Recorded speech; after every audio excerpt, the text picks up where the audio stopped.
বিসমিল্লাহির রহমানির রহিম। Hello everyone, আসসালামু আলাইকুম। কেমন আছেন আপনারা? কাছে কিংবা দূরে, দেশ ও দেশের বাইরে যে যেখান থেকে আমার এই ভিডিওটি দেখছেন, আশা করি আল্লাহর রহমত আপনারা সবাই ভালো আছেন। আলহামদুলিল্লাহ, ফ্যামিলি সবাইকে নিয়ে আমিও ভালো আছি। তো আজকে আমি দেখাবো আমি ডেইলি যে কাজগুলো করে থাকি। ধান এসেছে, আর দেখেন সকালে যদি আমি সবার আগে বিছানাটা তো গুছিয়ে নিই, তাহলে মনে হবে সকালের সমস্ত কাজের অর্ধেকটা কাজ ওখানটা শেষ হয়ে গেছে। তো শীতের সময় আমাদের এখান থেকে শীত পড়ে এসেছে। এখন আমি মশারিটা তুলে লেপটা সুন্দর করে ভাঁজ করে নিচ্ছি। ভাঁজ করে নেওয়ার পরে মনে হবে বিছানাটা ঝেড়ে মনে হবে যে সম্পূর্ণ কাজের অর্ধেকটা আমার হয়ে গেছে। তো এইদিকে বিছানাটা পরিষ্কার করে একটু বাড়িতে ধান এসে গেছে, ধানের কাজও কিন্তু করতে হয়। রান্না বান্না করে নিয়েছি সকালবেলা, রান্নাবান্নার পাশাপাশি আমার এই কাজগুলো করতে হয়। তো ধানগুলো ঘর থেকে বাইরে নিয়ে যাচ্ছি আর সুন্দর করে উড়িয়ে সেগুলো ভিজিয়ে রাখবো। পরের দিন এগুলো আবার সিদ্ধ করে দিতে হবে। আসলে যে মেয়ে মানুষের কাজ, গ্রামের মেয়ে মানুষের কিন্তু অনেক কাজ থাকে, আমাদের কিন্তু অনেক কাজ। তারপরে দেখেন শখের বিষয়ে কিন্তু ইউটিউব করি। শখের যদি কোনো কিছু মানুষ বলে না শখের তোলা 80 টাকা, সেরকম যতই পরিশ্রম করতে হয় করি না কেন, আমার কিন্তু শখটা অবশ্যই আছে। আমি অবশ্যই ইউটিউবে কাজ করতে খুব স্বাচ্ছন্দ্য বোধ করি। এদিকে দেখেন আমি ধানগুলো ঢেলে দিয়ে দিচ্ছি আর এগুলো সুন্দর করে উড়িয়ে নিয়ে যাব। ধান উড়াতে কিন্তু বেশ মজা লাগে। ফ্যানের বাতাসে আমি ধানগুলো সুন্দর করে নিচ্ছি, আর একটু একটু করে উড়াতে হয়, কারণ এদিকে দেখেন আমি ফ্যানটা চালিয়ে নিচ্ছি। তো ভাইয়াপুরা যারা যারা আমার চ্যানেলটা প্রথম ভিজিট করছেন, তারা অবশ্যই একটা লাইক দিয়ে আমার চ্যানেলটাকে সাবস্ক্রাইব করে নেবেন। আপনি আমার চ্যানেলটাকে সাবস্ক্রাইব করবেন এবং অল বাটনটি প্রেস করে দিবেন, অল বাটনটি সিলেক্ট করে দিবেন। তাই আমি যখনই ভিডিও আপলোড করব নোটিফিকেশন পৌঁছে যাবে আপনার কাছে, সময় এবং সুযোগ বুঝে দেখে নিতে পারবেন। আর অলরেডি যদি আপনি এই কাজটা করে থাকেন তাহলে আপনাকে অসংখ্য ধন্যবাদ। আসলেও গ্রামের বাড়িতে ধুলি ময়লা কালিঝুলি সব কিছু নিয়ে কাজ করতে হয়। আসলে এটা কিছু করার নেই, খেতে হলে তো কাজ করতেই হবে। কাজগুলো শেষ করে আমার কিন্তু আবার বিকেলে রান্না করতে হবে। রান্না করার শেষে আমাকে কিন্তু আবার আমার যে একটা ওষুধের ফার্মেসি আছে সেখানে কিন্তু যেতে হবে। আসলে একটার পর একটা কাজ থাকেই। নিজের শখের কাজ বলতে যে ইউটিউবটা আছে সেটাও কিন্তু আমি কাজ করি। তো ভাইয়াপুরা আপনারা একটু ভিডিওটা ফুল ওয়াচ করে দিবেন, কারণ আমার অনেকটাই আমার ওয়াচ টাইম কমে গেছে। আপনারা একটু দেখে নেবেন। তো মেয়ের পরীক্ষা কয়েকটা শেষ হয়ে গেছে, তা সেই জন্য আর টেবিলটা সুন্দর করে গুছিয়ে দিচ্ছি। আর যে বইয়ের প্রয়োজন নেই সেগুলো পরিষ্কার করে একটু রেখে দিয়ে এই বক্সের খাটের যে টেবিলটা আছে সেখানে টি টেবিলে ওইখানে রেখে দিয়েছি, বক্সের উপর রেখে দিয়ে আমি সুন্দর করে টেবিলটাকে গুছিয়ে নিব। আসলেও বেশি বই থাকলে আলামা থাকলে মন মানসিকতা তেমন একটা ভালো থাকে না। মেয়েটা যখন আসবে তখন দেখবে যে বইগুলো সুন্দর করে গুছানো আছে, তখন কিন্তু আরও একটু ভালো লাগবে।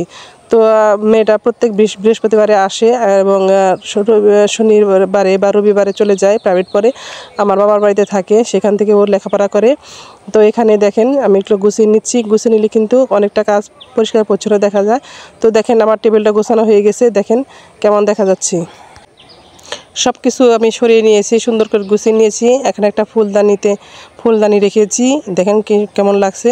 তো ভাইয়াপুরা যারা যারা আমার ভিডিওটাকে পছন্দ করেন এবং এই ধরনের গ্রামের দৃশ্য দেখতে চান, তারা অবশ্যই আমার পাশে থাকবেন আর ভিডিওটাকে ফুল ওয়াচ করে দিবেন, কারণ আপনি একটু সহযোগিতা কিন্তু আমার জন্য খুব উপকার হয়ে আসবে। তো এদিকে দেখেন দুপুরের পর বিকেলবেলায় আমি রান্না বসিয়ে দিয়েছি। এখানে আমি ডিম রান্না করব, সেজন্য কিন্তু একটু তেল আগে গরম করে নিচ্ছি আর ডিমগুলো সেদ্ধ করে সুন্দর করে খোসা ছাড়িয়ে নিয়েছি। তো ডিমগুলো ভাজার জন্য প্রথমে আপনাদের একটা টিপস শেখাই।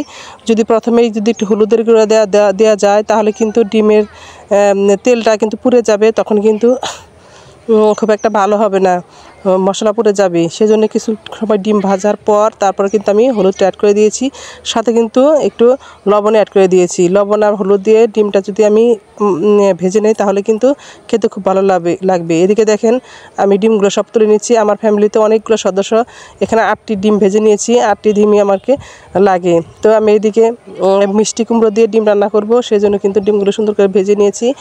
তো ডিম দিয়ে মিষ্টি কুমড়ো দিয়ে কে কে খেয়েছেন বা কে কে খান নাই, তারা অবশ্যই একটু কমেন্টে জানাবেন। আপনার একটা সুন্দর কমেন্ট, আপনার একটা সুন্দর কথা আমাকে কিন্তু আরও উৎসাহিত করতে পারে।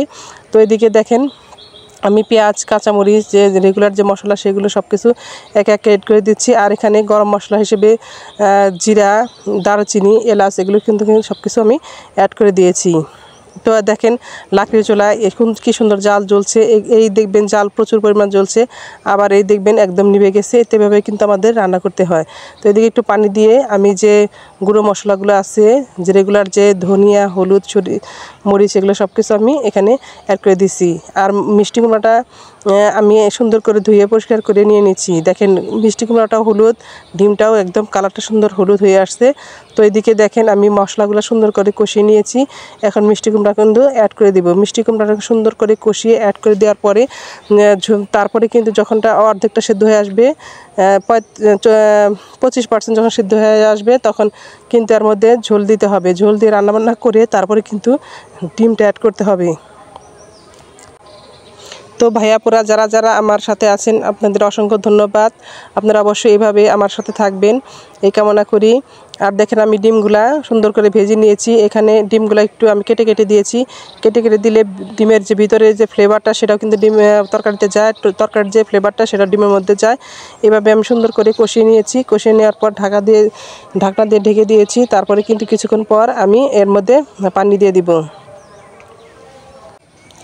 আমি অনেক কথাই বলতে চাই আপনাদের সাথে, যখন আমি ভয়েস দিই তখন অনেক কথাই ভুলে যাই। আপনারাও তেমনই আমাকে একটা লাইক দিতে অনেক সময় ভুলে যান। প্লিজ একটা লাইক দিয়ে দিবেন।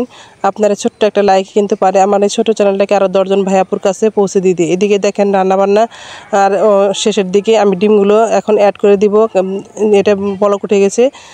তো এখানে অ্যাড করে দিয়ে সুন্দর করে নেড়ে চেড়ে আমি ঢাকনা দিয়ে ঢেকে দিব। তারপরে কিন্তু ডিমের তরকারিটা হয়ে যাবে। তো সবাই অনেক অনেক বেশি ভালো থাকবেন, সবাই মেম্বার শাহনাজের সাথে থাকবেন এই কামনায় আজকের মতো এখানে শেষ করছি। আল্লাহ হাফেজ, আসসালামু আলাইকুম।